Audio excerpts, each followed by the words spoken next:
Teman-teman, saya masih ada di selatan Lebanon, tepatnya di sebuah kampung namanya Udaisah. Kita masih lihat di sini ada bekas kehancuran yang disebabkan oleh tentara Zionis Israel.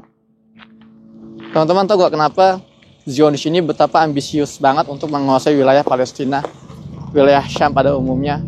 Karena memang pertama, sumber daya alam yang luar biasa, yang banyak sekali, lokasi strategis, dan keindahan alam yang luar biasa.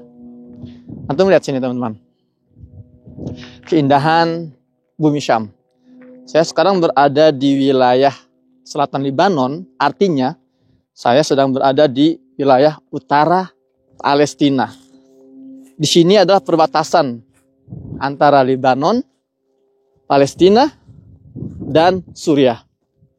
Sebelah sana itu adalah dataran tinggi Golan, Suriah.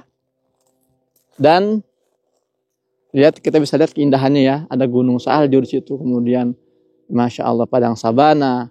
Sementara di sini, ini adalah sudah wilayah Palestina. Dan di situ ada pemukiman ilegal Zionis Israel di situ. Dan kita hanya beberapa meter jarak kita dengan pangkalan militer Israel namanya Maskavam.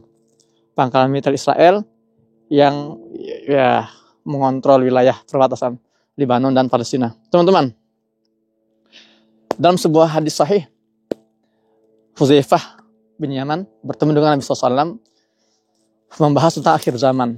Kata Nabi, sayakunul amru ila an takunu junudan mujannadah. Nanti kata Nabi di akhir zaman kalian itu akan terpecah menjadi beberapa pasukan. Jundun fil Yaman, jundun fil Irak, wa jundun fil Syam. Ada pasukan di Yaman, pasukan di Irak, pasukan di Syam. Inilah Syam.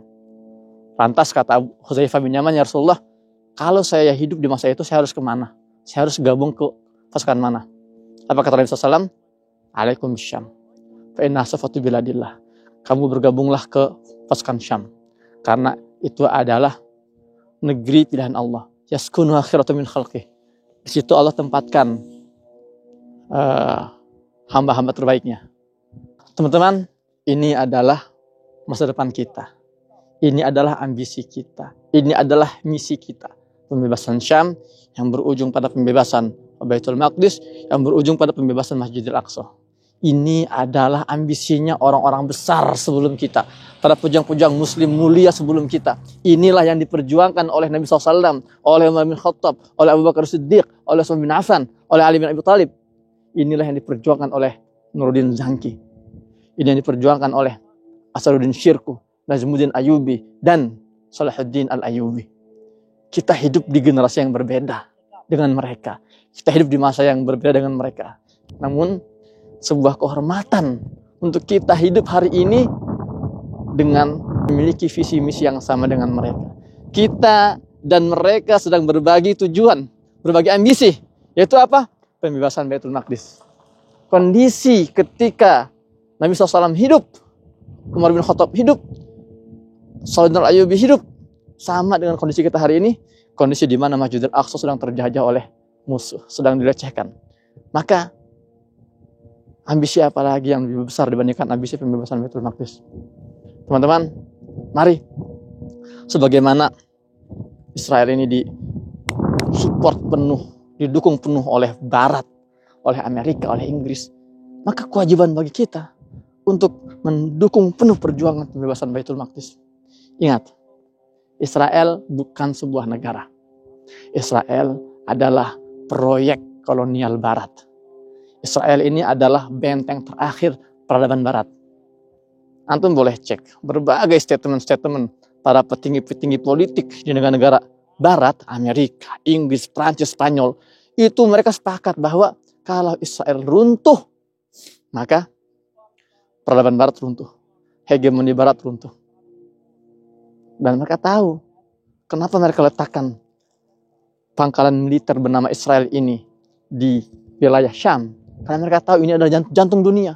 Ini adalah pusat detak nadi dunia itu di sini. Buruk baiknya kondisi dunia itu tergantung pada kondisi bumi Syam. Itulah kenapa mereka letakkan di situ. Mereka ingin memecah kekuatan umat Islam yang pusatnya itu di sini, gitu loh. Nah, jadi Kalau kita sudah paham bahwa Israel ini adalah benteng terakhir peradaban dan kolonial Barat, artinya apa? Gaza, Palestina adalah benteng terakhir kemuliaan umat Islam hari ini. Kalau Gaza runtuh, kalau Gaza juga hancur, kalau Gaza sudah dikuasai musuh, maka jangan kalian kaget kalau selanjutnya Mesir, Yordan, Lebanon juga runtuh. Jadi Gaza hari ini adalah benteng terakhir pertahanan kita. Maka kita pun harus all out, totalitas memperjuangkan Gaza. Tidak hanya dengan suara-suara kita, tapi dengan semua yang bisa kita berikan. Tidak hanya dengan materi logistik, tapi semua pikiran yang harus kita berikan. Jangan kasih yang sisa untuk pembebasan Baitul Maqdis. Jangan kasih yang sisa untuk pembebasan Masjidil Aqsa. Kita harus berikan yang terbaik, teman-teman. Pikiran terbaik, tenaga terbaik, harta terbaik, kemudian waktu yang terbaik untuk Baitul Maqdis. Karena ini bukan ambisi remeh-temeh. Ini bukan visi misi nomor sekian. Ini visi misi terbesar umat Islam hari ini. Untuk inilah umat Islam rela bersatu. Untuk inilah umat Islam rela memberikan darahnya dan nyawanya pembebasan Baitul Maqdis. Maka saya ingin mengajak kita semua, ayolah kita melihat dari spektrum yang lebih luas. Musuh kita satu hari ini, Zionis Israel. Dan ketika dia membunuh Gaza, ketika dia menghabisi para pejuang-pejuang di Lebanon, mereka tidak pernah membeda-bedakan antara Sunni Syiah. Semuanya, baik itu Sunni, Syiah, Kristen, Durzi, apapun itu, ketika melawan mereka untuk membebaskan Palestina, maka semua dianggap musuh. Jadi kalau musuh kita aja nggak membeda-bedakan kita, kenapa kita harus memusuhi sesama kita, teman-teman? Bismillah, ikhlaskan hati, luruskan niat. Tugas kita sekarang adalah upgrade kualitas kita, akidah kita, keimanan kita, skill kita. Ya, jangan terlalu pikirkan kemana orang-orang Arab dunia ini. Kita lah yang akan membebaskan Masjidil Aqsa dengan semangat kita dan dengan keilmuan kita. Idat ma'rifi, idat siyasi, idat askari. Bersama saya Muhammad Hussein Gaza. Assalamualaikum warahmatullahi wabarakatuh.